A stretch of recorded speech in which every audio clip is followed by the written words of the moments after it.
Let's go ahead and wrap this thing up. We're going to take this thing home. We've got number 3 of 3 of runner's knee. This is mechanics. This is Quadzilla. I hope again that you have an aha moment. This one is so important, not only from it can cause knee pain, anterior knee pain standpoint, but efficiency. I always harp on efficiency and forward, and I really hope that you have an aha moment with this.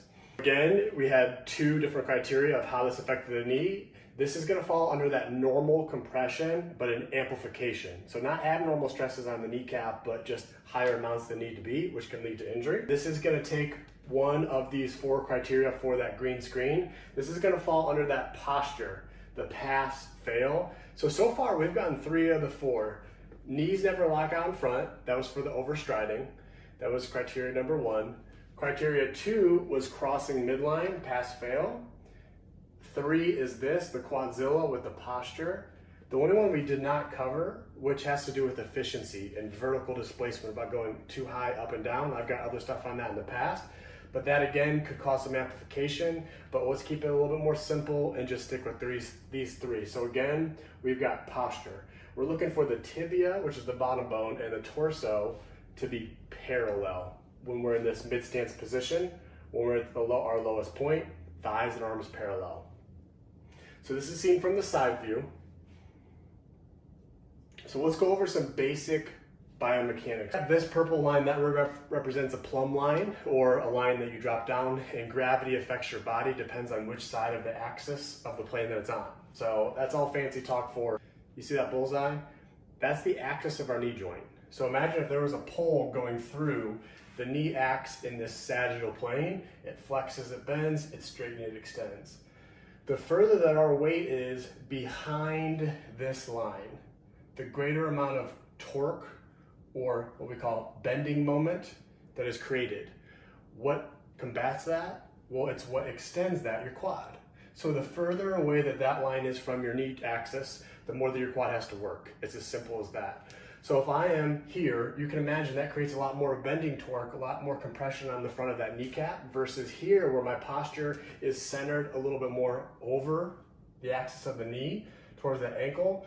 This is a lot more efficient, a lot less stress on that knee. Not only are your quads going to be working harder, but they're going to be working harder for no reason.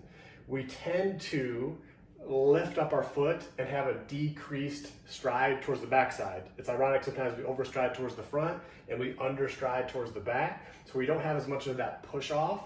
So we're just kind of going more up and down. We're not going forward. So our quads are working harder for no reason. Increased hip extension. So what does that mean? Less power. And you'll see the differences there with the Quadzilla versus normal. Further back is more normal mechanics versus decreased hip extension and stride is with the Quadzilla. So how do you know if this is you? How do you know if you are a Quadzilla? One, people may often run away when they see you. You might get some green on your shorts, like when they come out of the wash. Chronic episodes of anterior knee pain. You're like, hey, I didn't run for a while. I start up again. Every time I start back up, my knee hurts. Probably Quadzilla. You've got to have your pants tailored to accommodate your quads. So, I mean, we all know this. You go to the tailor, you're just busting out the seams, your quads are massive. That might be a sign that you're a Quadzilla.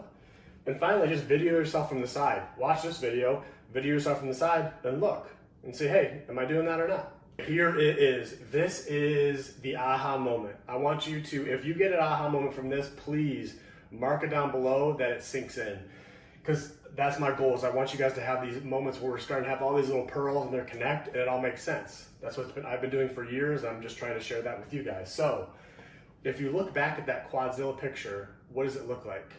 It looks like we're running downhill. When we run downhill, if you've ever run downhill, and especially in a race, it wrecks your knees. It is a lot of stress on your knees. Why is that?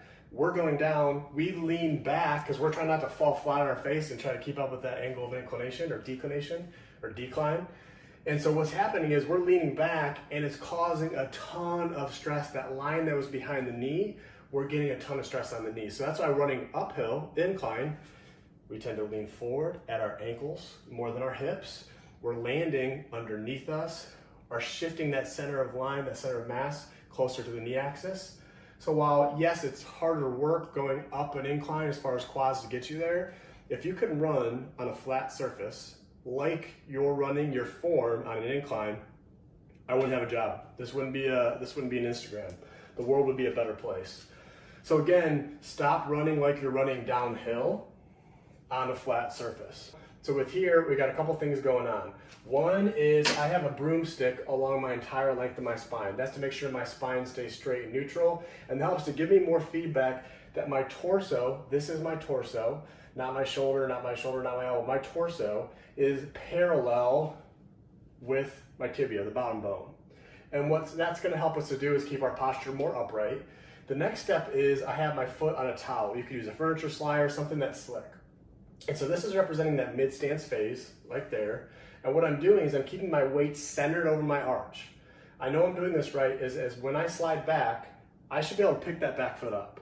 If I cannot, and I fall backwards, my weight's too far back, this is me.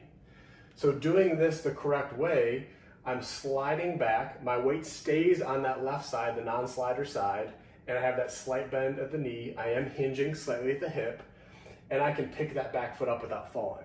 That tells me that my weight is where it needs to be. It's closer to that, I'm balanced out more. My quad doesn't have to work as hard. Try it, you'll see. The final step to pull this all together, and master this first before you do that final, is keeping this posture. We're hinging now and moving forward at the ankle.